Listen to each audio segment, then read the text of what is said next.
Hi everyone, so I realise I've done a video playing as all of the civilizations except for the Chinese. So I thought just before this beta ends I will do what I have been doing and play a little game against an AI just so we can see exactly how the Chinese play. I appear to have an obscene amount of sheep on this map. I shouldn't complain.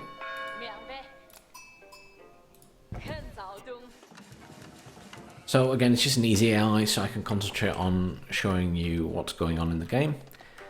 Obviously, I've done the tech tree video already, so you can have a look at that. But let me just get myself set up. We've got sheep on the way.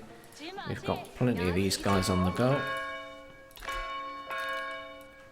So, things to note at this point is you can see straight away we've got the Tang Dynasty, and that gives us a bonus to scouts of 30% line of sight. You get a dynasty if you build both of the landmarks each age, basically. So you build one to go up the age and then the other one activates the dynasty. So village production time reduced by 35%, and you get access to the Zhongnu and the village building. And then again, when you go to the third age, you get the Imperial Palace. If you then build the astronomical clock tower, you will get access to the bonuses of villages, officials, and military units, gain plus 15% speed, the Fire Lancer, and the Granary building. And then the Ming Dynasty, again, once you build the Great Wall Gatehouse and then the Spirit Way, or the other way around, you get military units with 10% health. You also get the Grenadier, and then you can build the Pagoda, which generates 50 food, wood, and gold and stone every 30 seconds. So well worth building. The other thing to know is if you get the, I think it's the Spirit Way, yeah, you get all buildings can create previously achieved dynasty units, because each time you go up a dynasty, you lose access to the previous dynasty's units. So when you go up to the Yuan Dynasty, you lose access to the Song Dynasty units. Now, the AI shouldn't cause me too many problems, but I'm just conscious of the fact that I need to try and keep up.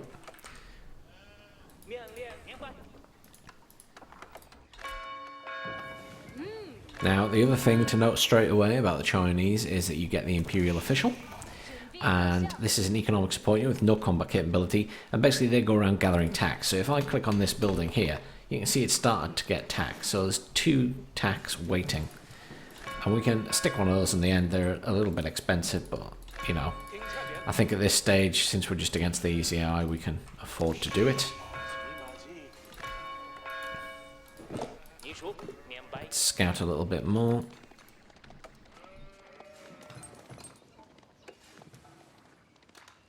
I think we should probably cut down the trees at this side.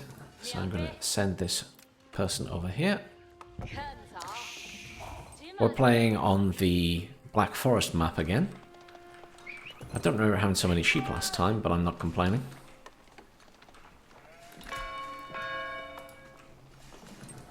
So we're actually just about there to go to the next age, so let's do that. Let's go for... We're going to end up building both, so we'll build the Barbican on the Sun first, and this is basically a defensive building, which fires... In fact, we'll build it down here. It's a little bit further away, but it gives us a bit of early defense at this side, and we can concentrate our units up here. Because you can't get through here, I don't think. And that means we have access to these other resource spots.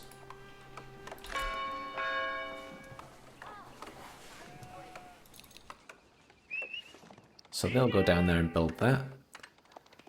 We will just continue churning out some villages. There's not much else to show at the moment. Upgrades are pretty much the same. Textiles, you get your specialized pick, etc. And your forestry and double broad axe over there.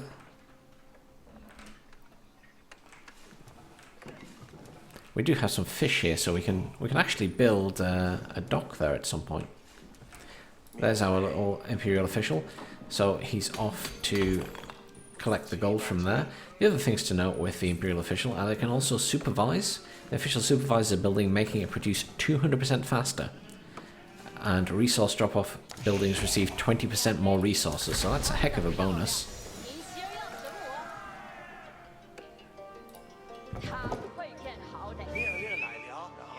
I don't know why they're just standing there, there's plenty of trees around. Now they'll just often just go to sleep unless there's something to collect.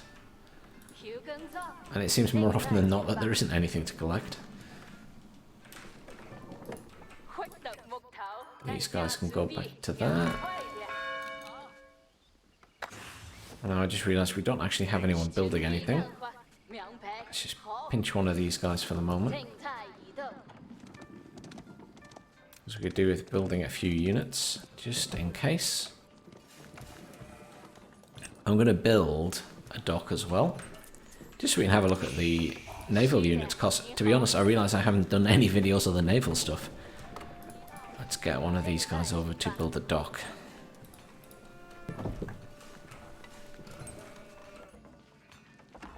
I mean, the naval units aren't as exciting as you first might have imagined, since every civilization gets the same ships so far, just with different names. So nothing special here, obviously. Get the unique extra hammocks upgrade at the Castle Age. So junks of the archer ship type gain additional crew, allowing them to fire 2 more arrows in each volley, and everything else is pretty much standard that everyone gets. So I just built the second building, which is the Imperial Academy, and that increases all tax by 100%. Which means we get plenty of gold, so that's always a good thing. It also means that we can build a village, which adds 40 population and is pretty cheap. I mean, it's 100 wood, so it's cheaper than building 4 houses. Upgrades wise, we don't have anything special, but we now have access to the Zhongnu, which they're basically an archer. But they're weak versus armoured targets the same, but they have a high rate of fire. So they're very good at killing lightly armoured targets. I'll knock a couple of those out so you can have a look.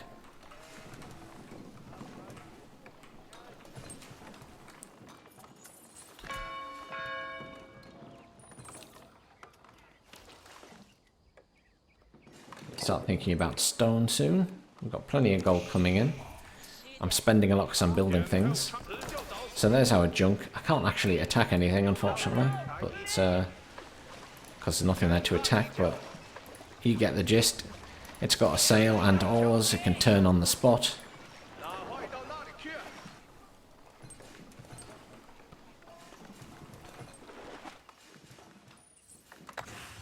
The Imperial Academy does have the Imperial Examinations, which increases the maximum amount of gold carried by an Imperial official from 20 to 40. And we'll just grab that.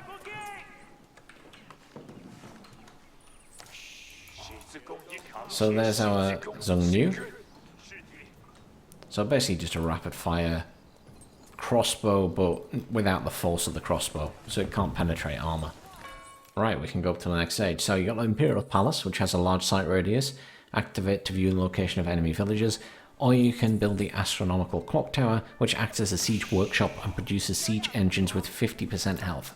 Well, you know, how can you not take that? Siege engines die quickly enough as it is, so... Especially when you're going to be churning out the nest of bees as the Chinese. You certainly want that. So, we're up to the Castle Age now. We've finished this building. So again, we are getting our special upgrades because we are the Chinese. So we get reload drills in the Imperial Age, which reduces the reload time of bombards by 33%. We get reduce the cost of nest of bees by 25%. And then pyrotechnics, which increases the range of gunpowder units by 20%. We don't get any extra special things here, but we get the Clock Tower Springold, the Clock Tower Nest of Bees, the Clock Tower Counterweight Trebuchet, and the Clock Tower Bombard. And basically the only difference there is they have 50% health in addition. So when we go up, we'll be getting 15% speed for everything. We'll get access to the Fire Lancer, which I'll build a couple of. And we get access to the granary. And that is somewhere you can drop off food, a bit like a mill. But it improves the farm gather rate of nearby villages by 15% and stacks with the other granaries. And generates tax each time a resource is dropped off. So it's basically just a bigger mill.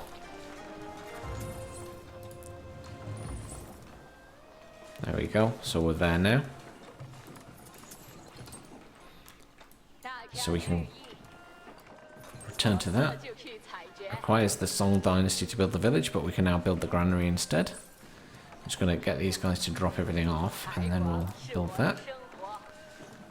Near our farms, preferably, yeah.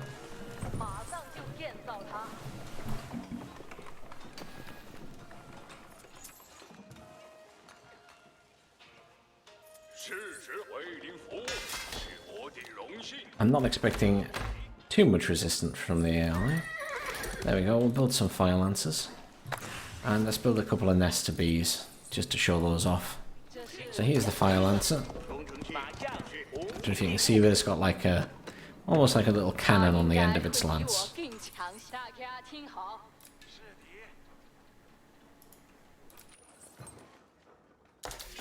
Nothing too exciting to build. We do want to build a keep at some point. And no special upgrades in the monastery. So we have enough to go up to the final age now. So there's a Great Wall Gatehouse, which increases the health of all stone walls and gates by 100%. Nearby troops on walls deal plus 50% damage. So getting your archers on those walls or even melee units for defense is great. And then there's the Spirit Way, which all buildings can create previously achieved dynasty units, so any units you could build before, you can build again, and buildings near this landmark produce dynasty units at minus 30% cost, so worth building near your production. Well, let's build the gatehouse because it looks huge and fantastic.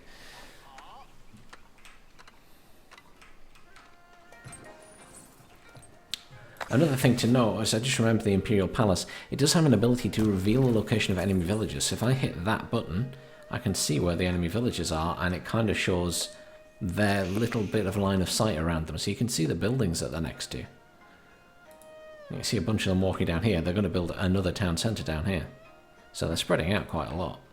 I'll just quickly show you, I also built a war junk.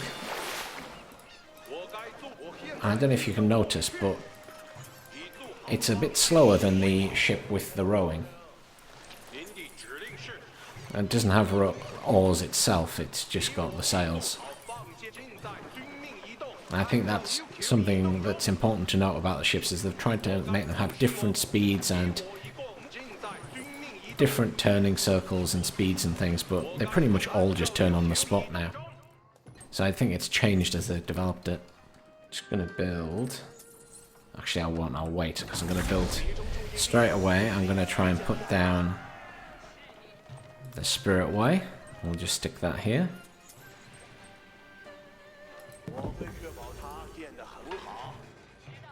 I mean, that's a pretty epic gatehouse.